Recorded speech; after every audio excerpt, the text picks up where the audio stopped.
Hello, listeners. This is David Frank, and I'm here with TJ. We wanted to give a extra little introduction to this episode because a lot of our topics that we've covered have been around sexuality, though we have some episodes on ethnicity, local community, local economics, and this one hits a bit into international relations. But the reason why it fits within really the purpose of this podcast is thinking about kinship. Specifically, how do Christians relate to Jewish people? In what way is there a kinship bond? In which way is there belonging? And there, I think, are a lot of different ways that this is looked throughout church history. And there are still different ways that people approach it today. Our guest today, Daniel Hummel, is an expert on the evangelical relationship with the modern day Israeli nation, but we want to have a broader picture as well about how Christians relate to Jewish people. As we are going into this episode to think about really significant pressing issues today, this topic about how Christians relate to Jewish people, that's an important question that you'll actually see a lot in what Paul and the writers are wrestling with in the New Testament. And it's an important question, even if the state of Israel, the nation of Israel in its modern form, didn't exist. We would still have our Christian identity, the Christian church, and Jewish people, some who have also put their faith in the Messiah, and some who have not. And I think that's still an important ethical, theological question to think about. In what way do we see there being a kinship bond or not a kinship bond between the church and Jewish people?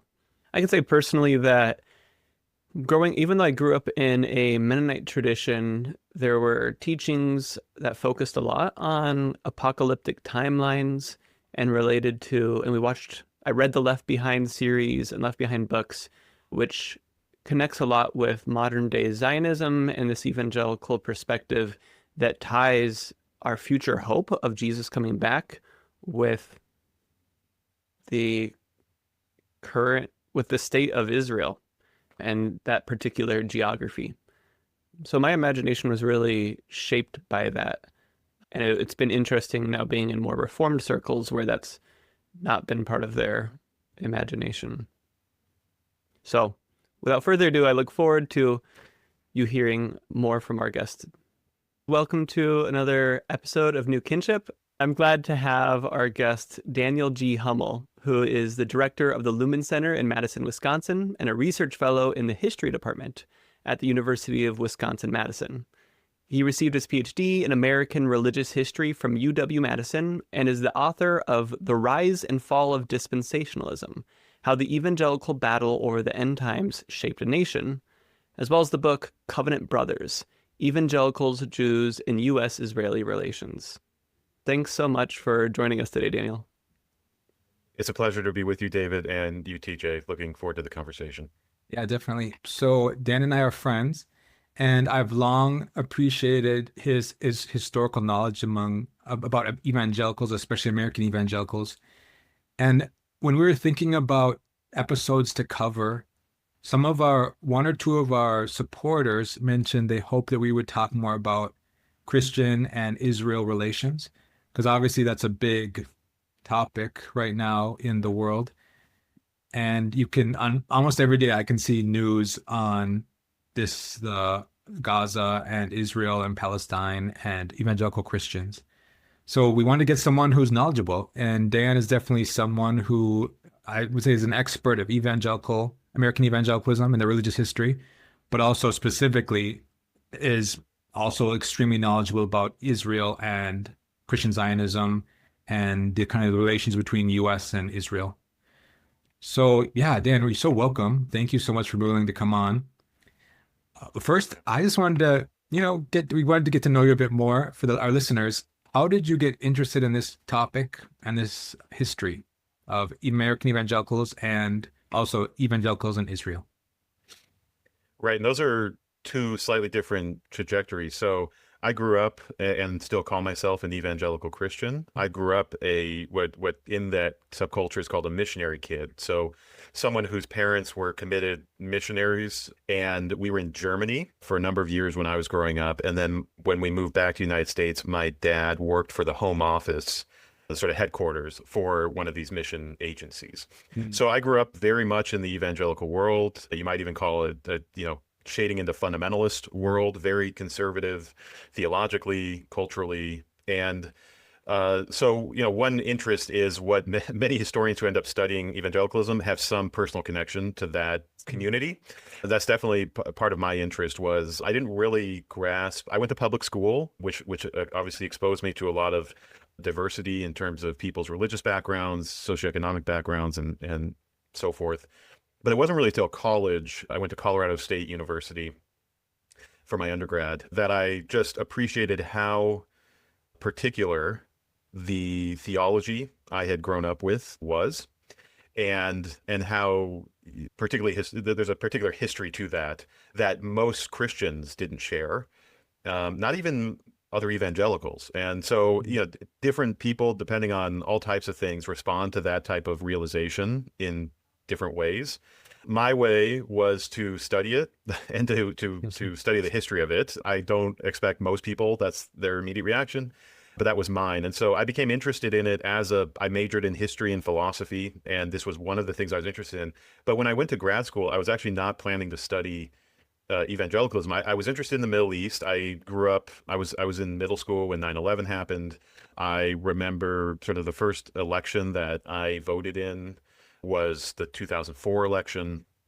So there was a lot about the Iraq War and things like that. So I grew up at one of these millennials who just had a lot of news coverage of the Middle East in my upbringing that made me interested in the region. But I ended up coming to UW wanting to study a different sort of pro-Israel movement called neoconservatism that I had done some research on.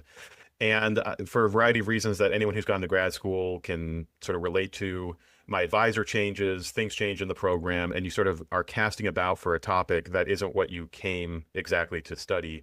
And so I ended up landing with a great advisor, and she really encouraged me to, what she said, write what you know, like start, don't see your background as a burden or something to try to run away from. See it as actually an advantage to what you can study. So Christian Zionism, or the pro-Israel orientation of a lot of evangelical Christians, became this thing that it wasn't like dominant in my childhood, but it definitely was there. It was something that was sort of just assumed.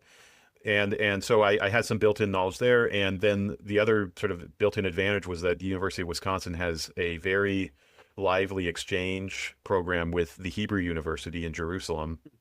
And so I knew that I would have guaranteed funding to go to research in Israel. And that became the basis for a lot of what I still sort of understand about Christian Zionism, which is I spent a year in Israel doing archival research in the Israeli government archives that were around the foreign ministry, the religious ministry, the Ministry of Tourism. And that really shaped how I how I came to understand the way particularly the Israeli side perceives American Christianity. And then I also did, I was very interested in how evangelicals perceived Israel as well. So I did not expect when I was doing that research that it would be something as newsworthy as it has turned into in the sort of decades since I did that work.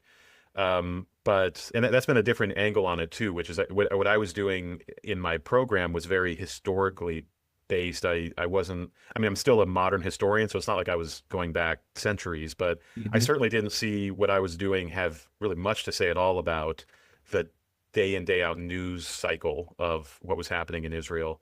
And that was something that, as I had the fortune of having postdoctoral research fellowships and a lot of time just to read and think about the connection between the recent past and the news today, I came to see that is something I could continue to try to be good at, which was connecting this history to as close as I can. I'm not, a political analyst or a journalist or something like that, but to just try to keep up on the news, keep the sources fresh, to try to connect this history to what's happening today. So that's where I continue to find Even as I'm interested in other topics besides this, when it comes to evangelicalism, I continue to find a lot of meaning in staying up to date and trying to have these types of conversations.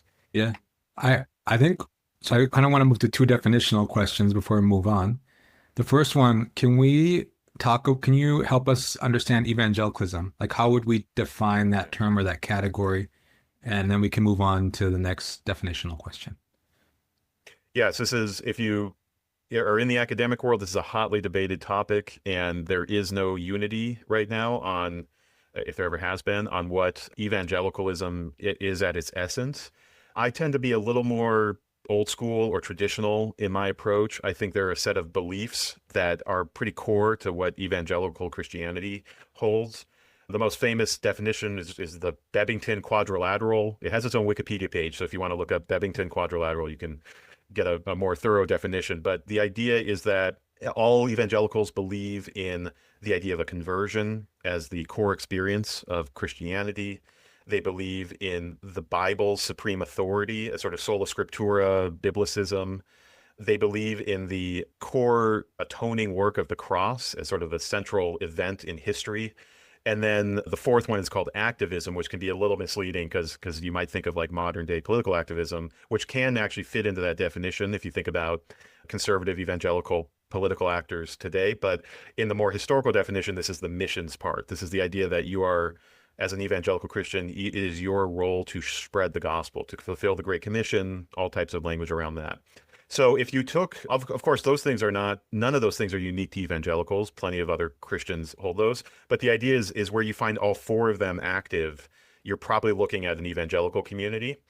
Now, the other part of that, though, is that's not really historical. That's sort of a trans-historical definition. Historically, we can also talk about evangelicalism as being a particular network or movement of churches that are largely, or were, I should say, largely European in origin, that have a lot of cultural and racial perspectives, mostly white evangelicalism, though you don't want to forget that this theological definition applies to a lot of Black Christians who claim the term evangelical for themselves as well. And then, of course, in today we have a global sense of evangelicalism where we have people calling themselves evangelicals on every corner of the globe. But historically speaking, it tended to be a white movement that was pretty heavily Anglo-American in its leadership, and tends to be politically conservative, though that's also something you got to qualify. Evangelicals were very prominent in the slave abolition movement in the U.S. In some of the it gets complicated, but some of the progressive movements in the late 19th century had evangelicals at the forefront of them. But certainly in the 20th century, evangelicalism tends to be more conservative in its political persuasion.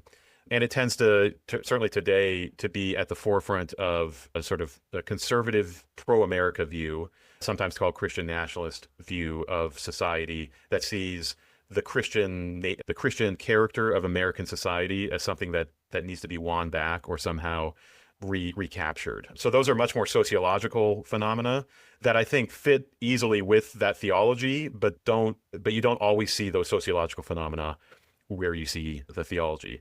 So that's probably a muddled answer on a definition, but what I'm trying to hold to is both a sort of a definition that tries to capture something that's much bigger than just the United States religious culture, but also often when we talk about evangelicals in our politics, we really mean conservative white evangelicals who vote a certain way and act a certain way on cultural issues. And that's sort of a contemporary manifestation of that longer history. Thank you so much. Okay, moving on to our second definition. Can we talk about what is Christian Zionism? How would you define that? When did it form? What are some of its key beliefs? How could you describe that? Mm-hmm. Yeah, I'll try to give you just the short textbook definition, and you can tell me where to go from there. So sounds good. I define Christian Zionism as any argument or movement to support the state of Israel based on Christian theological arguments. And so that would separate it from Jewish Zionism, which doesn't use Christian theological arguments, or other types of Zionism that aren't religiously based. It is not confined to evangelicals, but it is confined to Christian and Christian biblical arguments for supporting the state of Israel. when can we talk about when it did it form? Is this a long historical sort of theology that's been around for like 2 millennia or 1 millennia, or is this like 500 years or 100 years? Like, do you have any thoughts on that? Yeah. Yeah, it's in terms of the ideas Hmm. of Christians should, and before there was a Jewish state or a state of Israel, the idea was should support Jews migrating to Palestine or other ideas like that. You find, really sort of fringe views on that all the way through Christian history. So Hmm. in some sense, it's not new. In another sense, it really picks up steam and it really becomes a coherent viewpoint with the Reformation, so about 500 years ago. The Reformation brings some theological change, obviously, to the Protestant churches. It also really emphasizes the study of the Bible by every Christian who can at least read the Latin, but then the Bible's translated into all the other languages, and so there's a lot more access, and that access creates a lot more viewpoints on what the Bible is teaching about the Jewish people. And so you can talk about, there are prominent Christian Zionists in England, in Germany, going all the way back to the 16th century. Often where we trace the modern movement is to the 19th century, to the rise of a sort of apocalyptic perspective in American evangelicalism that is called dispensationalism, that has a very particular role for Israel in it. And Israel in that tradition means the people of Jewish descent, the seed of Abraham, to use a biblical phrase, and that movement sort of becomes very popular at a lay level in the American evangelical world. But even there, you don't have a sort of political movement until after World War II, and to be pointed, after the Holocaust and after the creation of the State of Israel in 1948. You start seeing this connecting of these abstract theological ideas about what is God's prophetic or theological desire for the Jewish people to a really practical politics of how can Christians today support the project of the State of Israel in the Middle East. And that is a gathering momentum through the 40s and 50s. After the 1967 war, which is a major watershed moment in the region, you really start to see the political activism and grassroots organizing emerge. And today we're living in the 40 years after, 50 years after that development, where there's a very robust, broad organizational infrastructure, and then tons of literature, tons of pastors, tons of media personalities promoting these theological arguments for supporting Israel.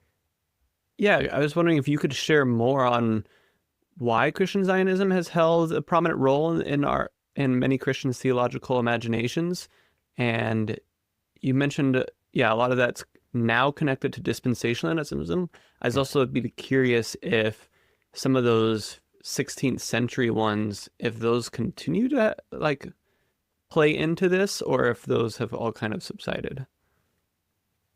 Yeah, there's still a view that was expressed in the 16th and 17th century still has versions of it today. There's nothing new under the sun in that sense.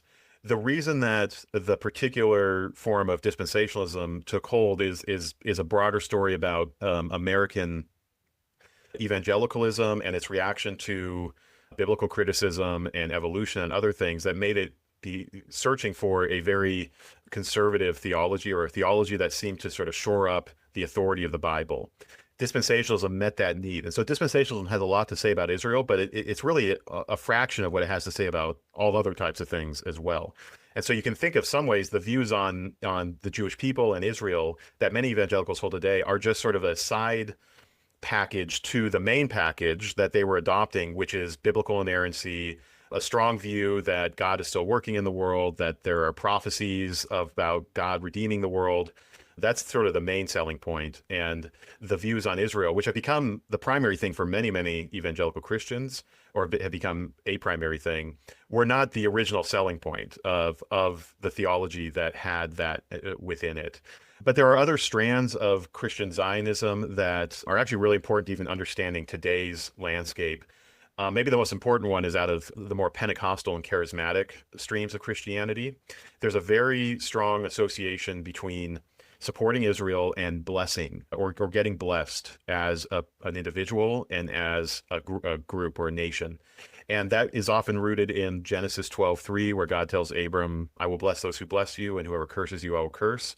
If you make a few interpretive jumps from that to today, what you will sort of be taught is that the way that you as an individual Christian treat the issue of Israel and the people of Israel is directly related to how God will treat you. And so if you support Israel, you vote for politicians that support Israel, you give money, you tour Israel, that God will bless you. And if you don't, and in fact, if you act sort of opposed to Israel, then God will curse you. That's not the only reading of that verse. Certainly, most Christians don't read that ethic into that verse. But in the Pentecostal and charismatic world, that version of Christian Zionism has been really prominent. It has some overlaps with dispensationalism, but it doesn't require a particular dispensationalist theology, which we can get into exactly why that's important. But it doesn't require that.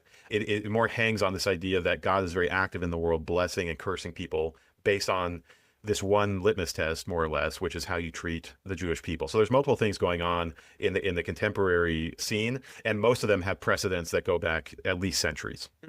Can we pull this thread a bit about dispensationalism before we move on? Yeah, can you describe that sort of theological system or pattern and what that means for this in this conversation? Yeah, so the term comes from this idea that there are distinct dispensations or eras in holy history or in the sacred history that are laid out in the Bible, where God is interacting with humanity in distinct ways. And there's two sort of people groups that God interacts with in this view, which is the Jewish people or the church. These are alternately God's chosen people. So in dispensationalism, there are two chosen peoples of God, and they're sort of permanently chosen. So there's Israel and there's the church. And so in the dispensationalist reading, God worked with Israel throughout the Old Testament. A few dispensations happened there. And God's ultimate plan, as laid out in the prophetic books of Jeremiah and Ezekiel and Daniel and so forth, is that God will redeem the whole world through Israel. So in this sense, dispensationalists take those passages as, in some sense, Jews would, which is that those passages are about the people group that descended from Abraham that will be at the center of world redemption. But in the dispensationalist view, the New Testament comes along, Jesus comes along, Jews reject Jesus as their Messiah. And so there is a pause button put on that whole plan to redeem the world through Israel. And we're in what's often called the parenthesis dispensation, or the dispensation that wasn't exactly planned, though that they got to walk a fine line between God's sovereignty, God knows all, but also humans have agency. It's a common Christian problem. It plays out in this particular way here. But the idea is we're in a sort of parenthesis period where God's working through the church to gather in all the people he's intended to gather in, but that ultimately God has the same plan he did back in the Old Testament, which is to redeem the world through the Jewish people. So at some point in the near future, God will push the resume button, and God will finish his plans as prophesied through the Jewish people. What that means in more like dispensationalist parlance is the rapture, or the idea that Christians will suddenly be lifted up into heaven, is the resume button. So that's the thing that sort of takes out that audible group and just puts them back into heaven so that God can resume with Israel. And then all of the things that are often associated with dispensationalism beyond the rapture, like a tribulation period, an antichrist, the mark of the beast, all this sort of end time stuff, that's all going to happen in this last sort of end of the story that is being resumed, that will ultimately see Jesus come back and sort of defeat the enemies and establish his kingdom in literal Jerusalem, the city of Jerusalem. So that's the whole sort of span of what dispensationalism teaches. Often in our culture, to the extent people even know what this is, it's purely that end time stuff like that. It's the rapture, and it's the antichrist, it's the mark of the beast, and in part that's the fault of the dispensationalists. They know that that's very marketable, and so they often push that side of their views to get an audience. But in fact, the more sort of the inners, or the engine under the hood, is this idea that God has multiple chosen peoples that he's working with, and that he will resume his work with Israel in the future. That is where the deep interest in the modern state of Israel comes from evangelicals, because they believe that the Jewish people, that Israel is in covenant with God as actively as it was in the Old Testament. And that sets them apart from most other Christian traditions, which do not see the contemporary state of Israel or the Jewish people, though it gets complicated, but don't see the Jewish people as sort of in a unique covenant with God. They tend to see the church as the primary and the fulfillment of Israel, and often refer to the church as Israel. Dispensationalists always want to separate those, keep those separate, and that sort of is the secret. It's not a secret because they talk about it all the time, but that's the thing that really makes them distinct from most other Christian traditions that we have today. Yeah, I was reading a piece that you wrote in 2018 on the interfaith relationship between evangelicals and Jewish leaders, and a guy wrote the founder of Bridges for Peace, which I think is a prominent Christian Zionist organization. Yes, the name that's of right. his book was called The Bride and the Wife. And Yes. I think that's referring to this, like, oh, God has a covenant with these people and these people. And I was just shocked. It's like, oh, God is like polygamous? Apparently. It's an odd metaphor. I mean, it's obviously a biblical metaphor. There's tons of languages about Israel being the bride of Christ and so forth. But yes, it was one of those things. That was a book. This is by a guy named G. Douglas Young, who was a really important early 1950s, 60s pioneer on the evangelical side, pushing a political Christian Zionism.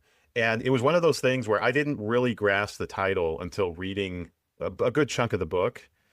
And I had the same sort of experience as you, where it's like, I set it down. I was like, wait, is God polygamous? Like it was just a sort of like playing the metaphor out in a logical way. And in fact, I mean, I don't think Young would, I think he'd say you're taking the metaphor too far or something. But there is this sense, particularly in the more traditional dispensationalism that someone like Young would have had, that really the end state. So when all the prophecies have been fulfilled, when the kingdom of heaven is on earth, all that kind of stuff, there really are two separate stories happening. And it's not like we all merge into, like many Christians sort of view Revelation 7:9, all tribes, tongues, and so forth will be praising God. They're like, this is everybody. Like, this includes any ethnically Jewish people who become Christian. Like, it includes everybody. It's a universalism, and this is one of the things that most Christians hold to very dearly, which is like there's a single gospel and it's intended for everybody. In the dispensationalist view, that's really not the case. There is a separate thing happening with the covenanted people of God through Abraham, and then the church, and that would include, all tribes, nations, and tongues, excepting Israel. So very odd to the outsider view, particularly for a group that claims orthodoxy or claims to be like the conservative, position in Christianity. But also, but this has been a big topic of conversation too. Like, they get critiqued a lot from even fellow conservative Christians on some of these points. Later developments in dispensationalism smooth this over and say, well, in that end state, Jews will recognize that Jesus is their Messiah, and so there will just be sort of one single worshiping community to Jesus. But that was a later development that was not in the original sort of guts of the theology. And it creates these weird metaphors and other things that are really hard to decode unless you get really into the inner workings of what's going on.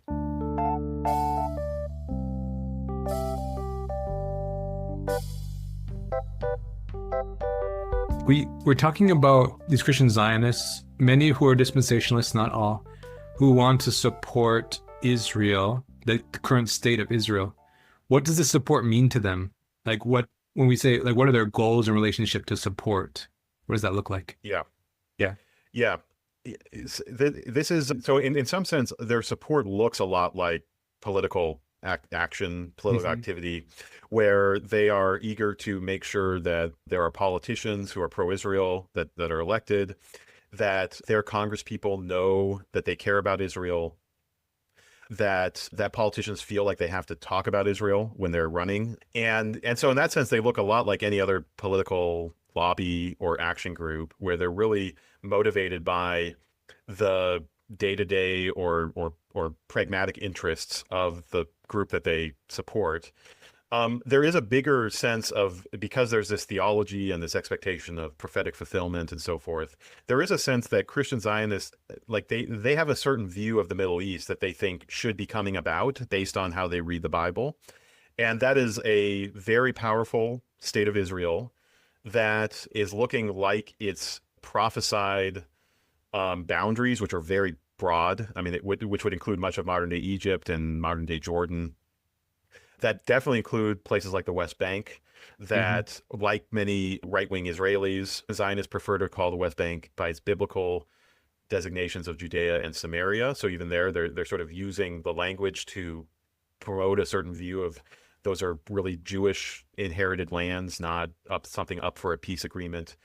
And because of the dynamics of Israel in the world, evangelical Christian Zionists really want to give Israel as much freedom of movement diplomatically and militarily as they can, as the U.S. can. And so this is often, there's a deep skepticism of bodies like the UN among Christian Zionists. There's a deep desire to increase the aid that goes from the U.S. government to the Israeli government.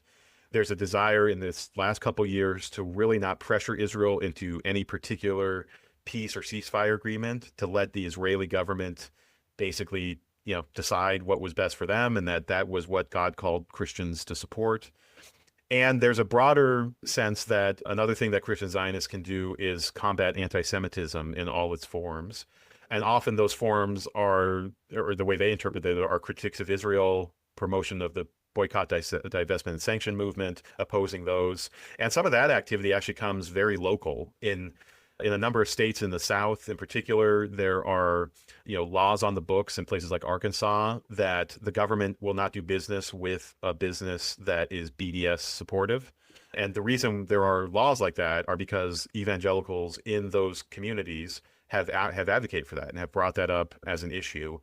And there are so many more. You can imagine too that many American Jews would be found on the same side on this issue. But there are just so many more evangelicals than there are American Jews that evangelicals have political sway in a bigger part of the country in terms of domestic politics than Jews do. The largest organization that's doing all this type of work is called Christians United for Israel. It's about 20 years old at this point, and it claims to have 11 million members on its rolls, which would make it a huge lobby. I mean, there's not many lobbies that have that many members. But it would also make it larger than the entire American Jewish population combined in the country. There's some millions less American Jews. So if that's just a segment of the evangelical community in one organization that can claim bigger numbers than the entire American Jewish community, you can see that a lot of the interest would be on the evangelical supporters of Israel, even though historically American Jews have been the most active and consistent supporters of Israel. That's changed a lot in the last couple decades, as well as there's just been more organization on the evangelical front, and because evangelicals are a core part of the Republican Party base now, that they have to be listened to by Republican politicians in the way that American Jews don't in the same way have to be listened to. So the interests there are a mix of the pragmatic, the diplomatic, and also it's couched within this broader theological vision that really is skeptical of peace, is skeptical of international organizations, and is very much about empowering Israel to fulfill its most maximalist biblical boundaries within a modern context. You mentioned some of the particulars of why people adopt this theology, kind of starting with dispensationalism and this view towards inerrancy, as well as some of the offshoots of how do we keep seeking blessing? Are there any other factors that continue to draw people to see Zionism as a really important thing to hold within their theology? Yeah, two other things. One would be a fear, a phobia of Islam and of sort of anti-American actors in the Middle East and in the Muslim world. And so in the last 50 years, Israel has been perceived by a lot of Americans as part of a Western civilizational clash with the Islamic world. And many evangelicals believe this. They believe it sometimes because of prophecy, sometimes because they see the world through categories of religion, primarily over other categories. And so Israel has a very prominent role, you could say ideologically speaking, in conservative evangelicalism. It is seen as a bastion of Western values, of what, this term that is not that old, but is popular as Judeo-Christian values, which means that there's some deep compatibility between Judaism and Christianity on sort of ethics and what a good life is and what a good ethics is. These are really powerful things that drive evangelical support for Israel. And part of that drive, too, is the fear or the concern about Islam, Islamic terrorism, anti-Western activism, all that kind of stuff.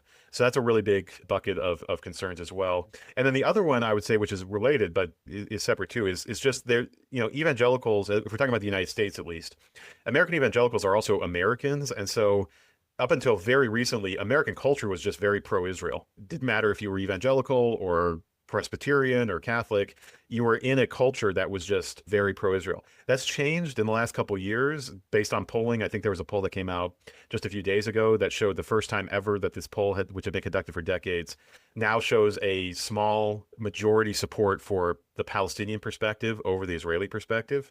Up until a few years ago, that was a very tilted number for the Israeli perspective. And so these deeper cultural ties or cultural arguments and myths about the compatibility between the United States and Israel are also important. So the idea that Israel is a settler or a pioneer culture, and so is America, or Israel is quite militarily effective, and America wants to be that as well.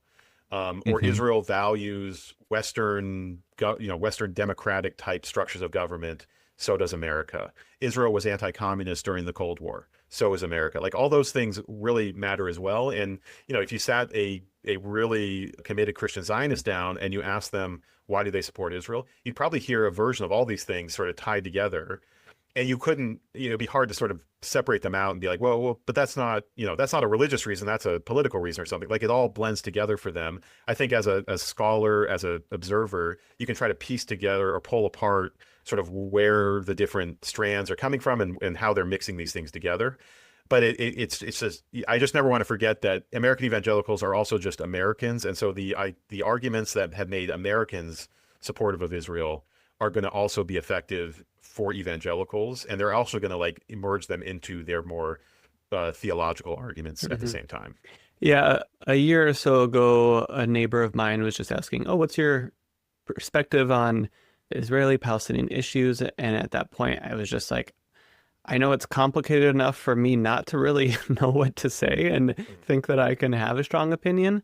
But touching on that thread about American was a settler nation, and so was Israel. And at a recent Theology in the Raw conference, I'm forgetting his name, but he just touched on the connection between America's manifest destiny and the same kind of mythos coming into play with the start of the Israeli nation, where in the same way that settlers came to the U.S. and were like, the land is empty, let's come settle here, let's come build our dream, when it actually, required genocide of the Native American populations to accomplish that. It was very easy for me to then understand what has been happening in the modern state of Israel. I was like, where is there any land that we can just say, it's been empty, that people could just settle there without a cost? Quickly, the pastor you're talking about is named Munter Isaac. That's the pastor who said that. Yeah. That's a deep connection between, it's very true. It's also, the U.S. and Israel aren't the only two nations that have these types of myths. Like, almost every modern nation state has a pretty rough, awful history behind it of how it had to have its borders and how it claimed certain people are in and certain people are out. But there is a very striking, and it's not just striking from the outside, it's actually something that the actors themselves talk about, which is there's a striking sense of similarity between the sort of pioneering spirit, to put it in sort of positive terms, that Israelis would say, of the kibbutz movement and sort of that a lot of migration in the late 19th century, early 20th century to Palestine. The idea that they were making the desert bloom, they were somehow bringing civilization to a land that had not a lot of productivity as a Western mindset would have it. And all those motifs are very prominent in the American West in the 19th century as well. So there's of course, like I said, there's a lot of examples of this, but there's also these interesting ideological echoes or similarities between the two stories that are also bound up in the shared biblical imagery that both Israelis or Jewish settlers had and American Christian settlers as well. So as I've been watching just a little bit about the ongoing violence. I was in a local restaurant and seeing the videos of starvation of the Palestinian people in Gaza. I'm wondering, it's interesting that you actually said that the Zionism has often just pushed back against pushes for peace and saying, let Israel do what Israel needs to do. What, from your perspective, like what can Christians be doing to push for peace? And is there even a claim that Christian Zionists could be encouraged to say, hey, actually, even from your perspective, here, like here's some reasons or here's some things that we can push for peace? Or does it really require a radical shift in this kind of covenantal theology of how God thinks about this people in order to achieve that? Yeah. Yeah, I mean, I guess I think there are definitely, one thing to say is that not every dispensationalist is a Christian Zionist. So there isn't some like, once you believe this thing, you must have this particular view on the state of Israel, the modern state of Israel, or the Middle East. One of the ways that dispensationalists debate this is really saying, sure, we have we have our theology. We believe that God's going to redeem the world through the Jewish people. There's nothing in the Bible that says the modern state of Israel is the entity through which this redemption is happening. So you can try to de-sacralize the modern state of Israel. And if you do that, then you're well on your way to being able to treat it like any other country on the planet and evaluate it based on standards that would hold, no matter who you're talking about. So that would be one, conversation is just because you believe that the Jewish people have a particular destiny does not sort of obligate you to have a particular view on the modern state of Israel's actions. You can be critical of them and still hold to those convictions. Another view that evangelicals talk about is, regardless if you're a dispensationalist or not, there is a strong emphasis on missions. We've already talked about that in the evangelical world. And there's a question that is often raised, which is, what is the harm being done to the missions movement globally with the very close association that certain evangelicals have with the state of Israel? And the most immediate context for this is the Middle East and the idea that evangelicals want to share the gospel with Muslims and others in the Middle East. And one of the biggest barriers to this is the association these missionaries have with the state of Israel. And so you'll actually find some pretty critical perspectives on Christian Zionism in the missionary world, which may not make sense to people because missionaries seem to be the most committed of the most committed of a community. But they're functioning in a different sort of set of interests. And so you can also make an argument that an over association with a certain perspective on Israel, particularly one that treats Israel as a unique or exceptional country that is not held to the same standards, is one that's actually harming the missions movement and harming the ability of Western Christians to relate to Palestinian Christians, to relate to Egyptian Christians, to others in the region who are Christians, but who oppose the violence, if not oppose the modern state of Israel.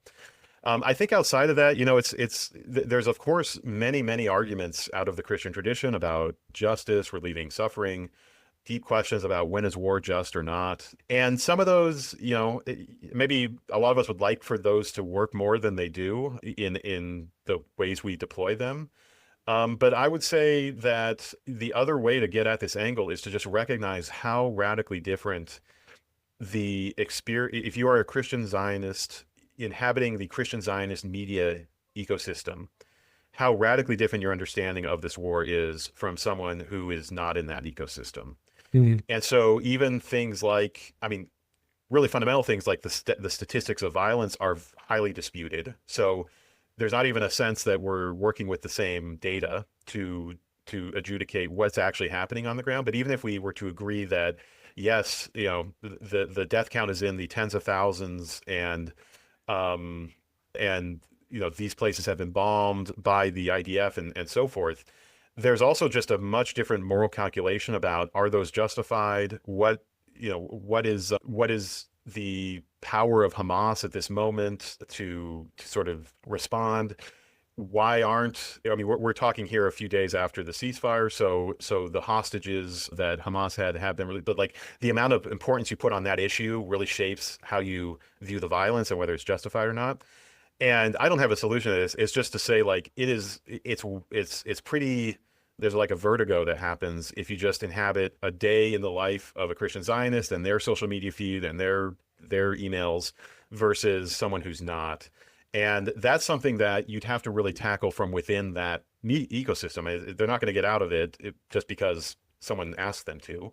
And I think there are arguments that you can still make for why we should have a more peace forward approach to the current conflict or to Israel in general than what is now. But those would have to be arguments that really play into some of the deep assumptions that are within that world, including theological assumptions and including assumptions about who's right and wrong in the current conflict.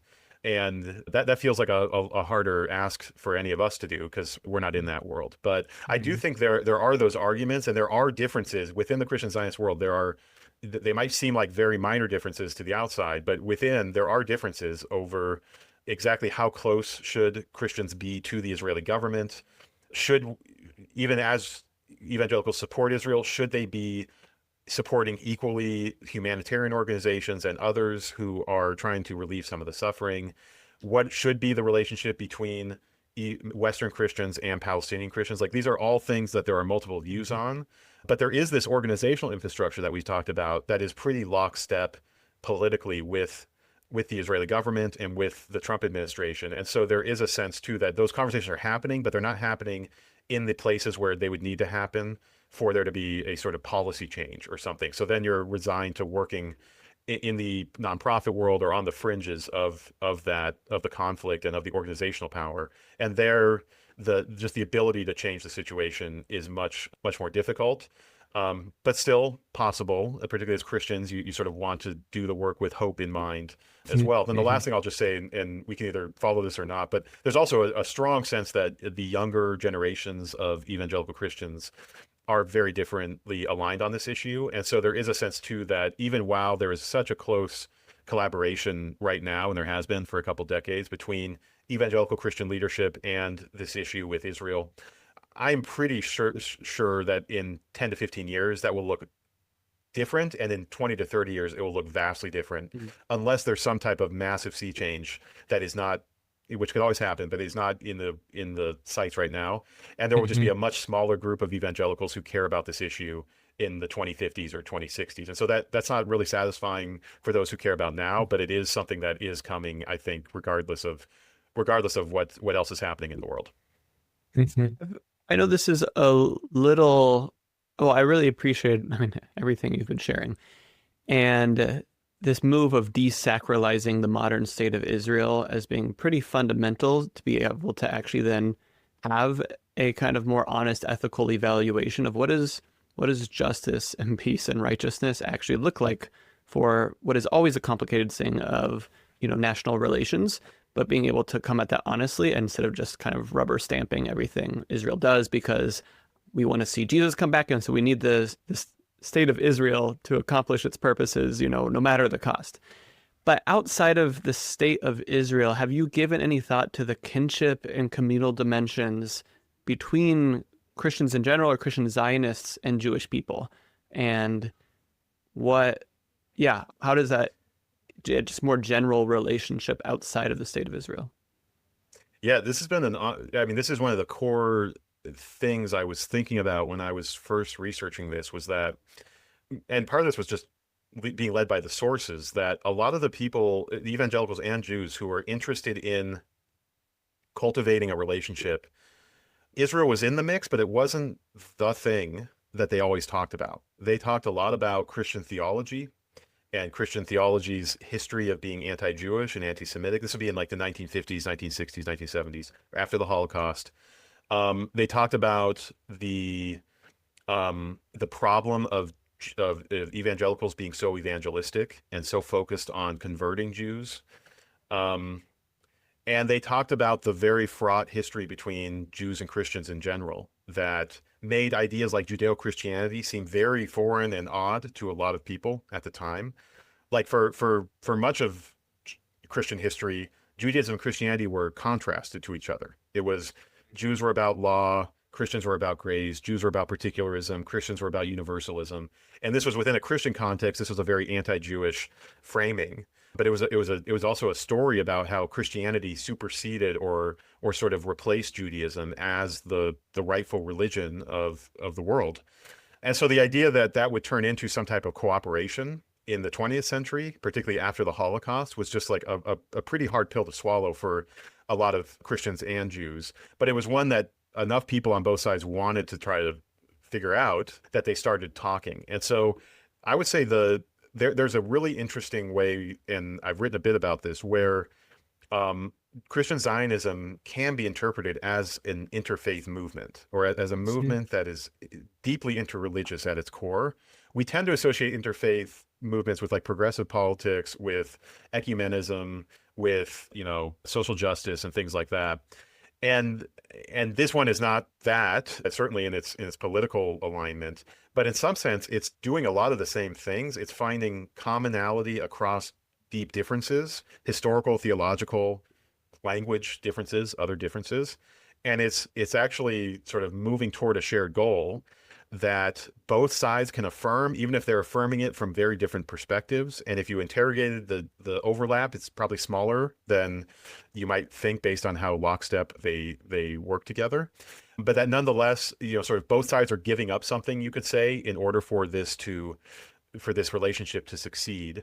And that was just an interesting paradigm shift for me to think about, and really also try to get into like, why are some people so interested in this issue on the evangelical side? And when you listen to them, when you read their books or you talk to them, a lot of it is about atoning for past Christian injustice to the Jewish people. Like that's a major framing for why support Israel now, is because Christians haven't stood by Jews for centuries. And so it's now our time to do this. And that can also give another context for how they interpret the violence and the position of Israel in the Middle East today. They continue to see Israel as a victim, as a minority, as the one country in the Middle East that's Jewish versus all these other countries that are Arab or Muslim. Those types of framings, which are, again, often foreign to people not in that world, are really vital for how they just approach the relationship with Jews across all these differences. So I would say, I mean, when we talk about kinship, it's if you just pull back from the politics and stuff, it's a very interesting example, which you would not expect for a lot of reasons, of two very different communities, actually communities that in theology think each other is going to hell. I mean, in a really fundamental way.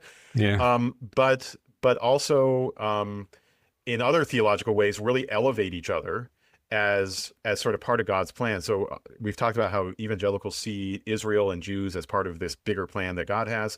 Many conservative Jews, in Israel in particular, see the support of Christian Zionism in prophetic terms as well, as fulfilling certain prophecies in the Old Testament about the Gentiles sort of praising God or lending support to the cause of Israel.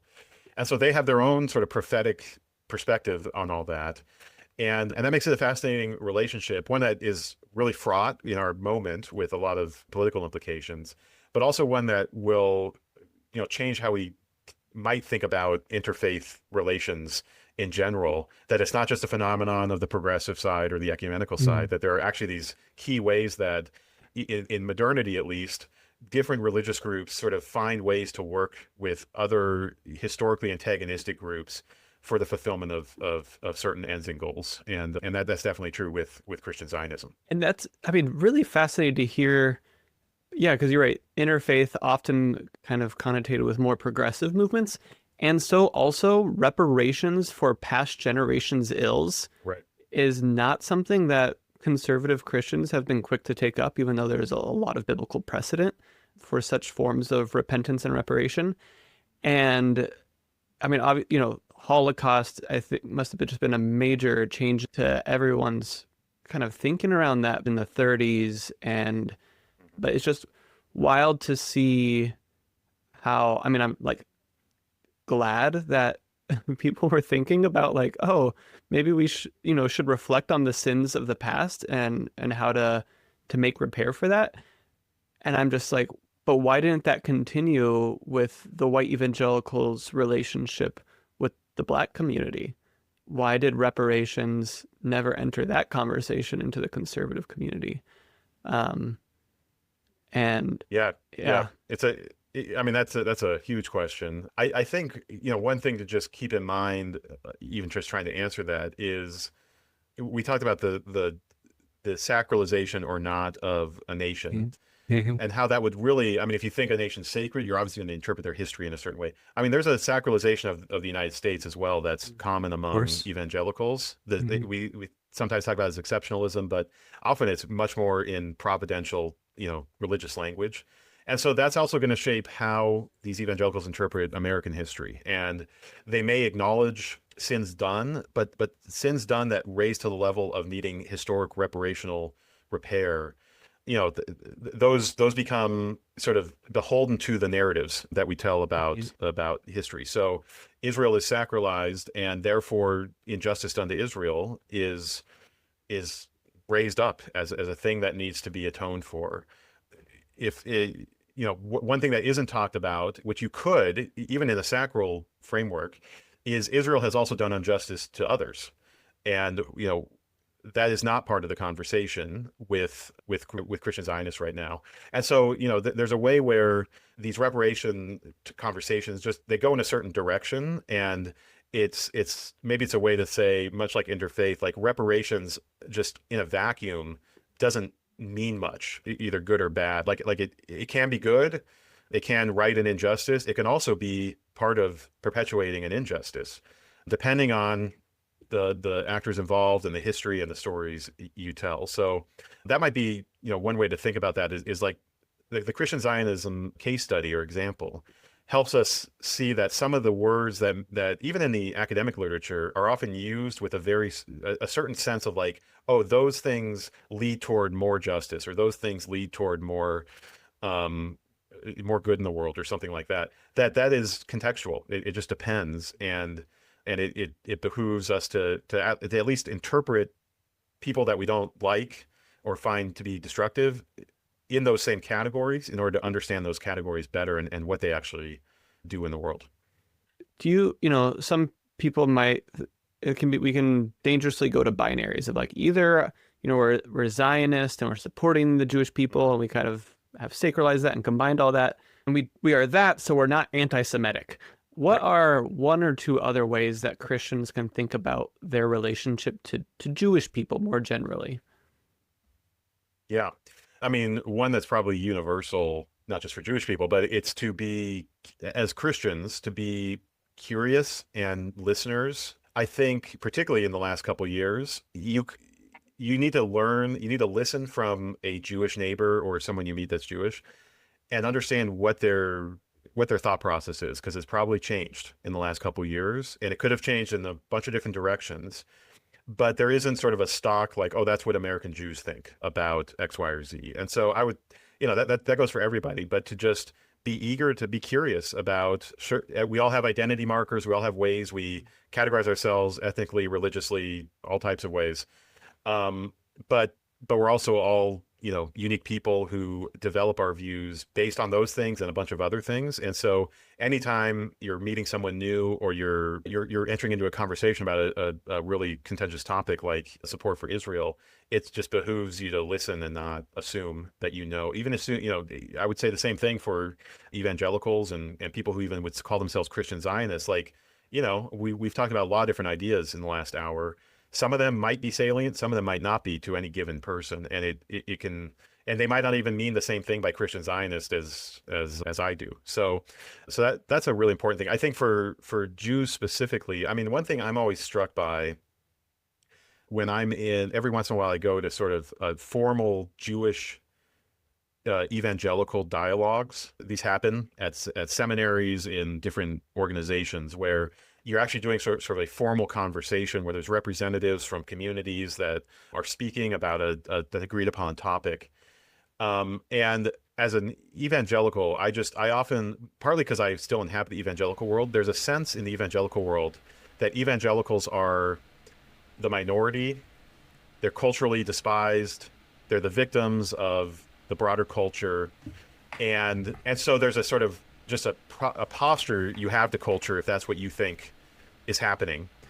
And to sit across from Jews who have a very strong sense of that same minority status, and I think, to be honest, much more justified. Like, they are a much smaller part of the population. They do have a unique history of anti-Semitism and other types of racism and other things happening in the U.S. Against them. To just recognize like what the position of an American Jew is in the United States would be something. It doesn't mean you have to agree with them. It doesn't mean you can't argue with them. It doesn't mean you can't even critique Israel pretty strongly. But it does mean recognizing that they often do see themselves as a very small minority that is not sort of given its due in these types of conversations, particularly when they are talking to Christians, and that's something that, again, you could probably, I mean, maybe a generalization of that is just sort of know who you're talking to and try to inhabit their shoes before just assuming you know the perspective they're going to bring. But it's something I've just realized, it's something I've had to work on myself, because I just don't naturally sort of project, or I guess actually I naturally project what I think about the world onto the conversation, rather than understanding that others are projecting a much different understanding of power dynamics and minority and majority status that are just not natural to how I can see some issues. Mm-hmm. Thank you. That's helpful. So Dan, as we move to the close, what are some key things you want our listeners to take away from your studies about this relationship between evangelical Christian Zionists and Israel, or maybe evangelical Christian Zionists and the Jewish people in Israel? Yeah, we didn't talk about it a ton, but I would be, if I can always get two things across to people who don't spend their time like I do reading up on Christian Zionism so much. One thing is to not overstate the influence of this one group on the U.S.-Israel relationship. We can get in that mode where it's like, well, this is it. This is the key to unlocking the entire U.S.-Israel relationship. And if you don't like it, then if we just, sort of combat Christian Zionism, we will somehow right the wrongs or something. It's way more complicated than that. Christian Zionism is important. It's historically been moderately important, and in the last 10 years, it's been even more important because of the unique position of being at the base of the Republican Party when Trump gets elected and so forth. But it is not the totality or even, I don't know, half the story of U.S.-Israel relations, which is a very complex process. So I both want to, emphasize this is an important issue, but it's not the decoding of all of our world issue as well either. So that's one thing, is to sort of have the proper perspective on it. And then the other is more of a methodological thing from being a historian, where there's a tendency when we come to talk about religion to be what we call it to be reductionistic. That's what academics would call it, which is to say, if a historical subject or someone I'm studying says they're motivated by religion, I need to probe beneath that to understand what they're really motivated by. They're really motivated by economics, by racism, by patriarchy, I don't know, whatever, pathology or good thing you want to find.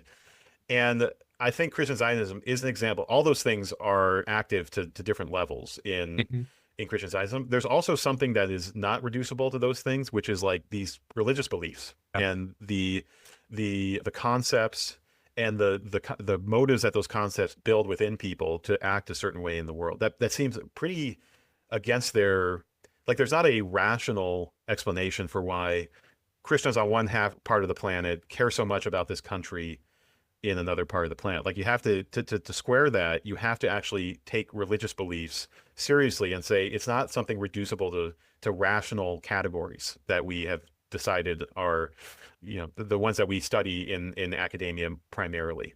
There is something else going on, and it's religious, it's theological, and to take that seriously. And I think if we did that, we'd have a little less sort of stunned looks on our faces when people act in certain ways, because acting out of religious conviction, because that is, for many people, a fundamental way of operating in the world that is as fundamental as other reducible categories. So that's more of a methodological thing, but I think it's to not always just wonder what's underneath the view of the the covenant with Israel or something. Like sometimes that's the thing underneath. It goes all the way down. That's the thing that agreed. that actually motivates them, and then it changes how you actually study that group, because you actually are taking that much more seriously than if you're just being dismissive of it as something that's not actually core to what's driving them. So I would just encourage people, as they read the news, if they do dip into trying to study this topic a little more deeply, to at least hold out the possibility that there's just radically different ideas out there about how the world works and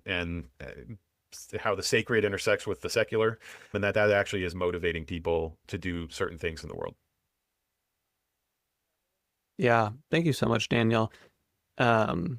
You are a wealth of information, and I always appreciate the history, because I feel like it took me a long time to realize, oh, Israel started in 1948, and that's really not that long ago. That's younger. Right. Like, Israel this nation state is younger than my grandparents.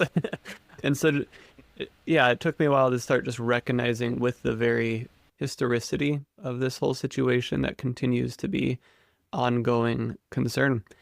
Could you just share, if people want to connect with you and your work, if they're interested, how might they do that? Right. So I have a personal website, danielhummel.com, and I write relatively regularly on this topic for various outlets. I'm currently writing a book that has almost nothing to do with Zionism, but it does have to do with evangelicalism. And then as we've mentioned at the top, I direct something called the Lumen Center in Madison, Wisconsin.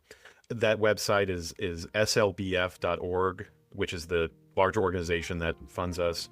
And if you're in the Madison area, there's a lot of stuff to do with the Lumen Center. We tend to focus on bringing together the Christian intellectual tradition and the academic disciplines on the campus of UW-Madison. So if that's something that interests you, we talk about politics a lot, but we also talk about other things that have nothing to do directly with contemporary politics. If that type of thing interests you, check us out on the website, and we have a newsletter and stuff that you can follow on that way as well. It's good. We'll also put these in the show notes for any of our listeners. Yeah. Thank you so much. Thank you. Thank you, listeners, for joining. I hope this was educational. Yeah, thanks so much. Thank you. This podcast is fully supported by people like you who want to see it continue. If you like this podcast, first, please consider sharing it with a friend who might also like it. Referrals from others are the biggest way people find our podcast. And second, please consider supporting this podcast on Substack. Starting at $5 a month, you can ensure this podcast continues, and you'll also get access to our subscribers-only WhatsApp group for new Kinship supporters. We'd love to hear from you as we continue to pursue diverse perspectives and nuanced conversations around sexuality, ethnicity, desire, and belonging in the kingdom of Christ.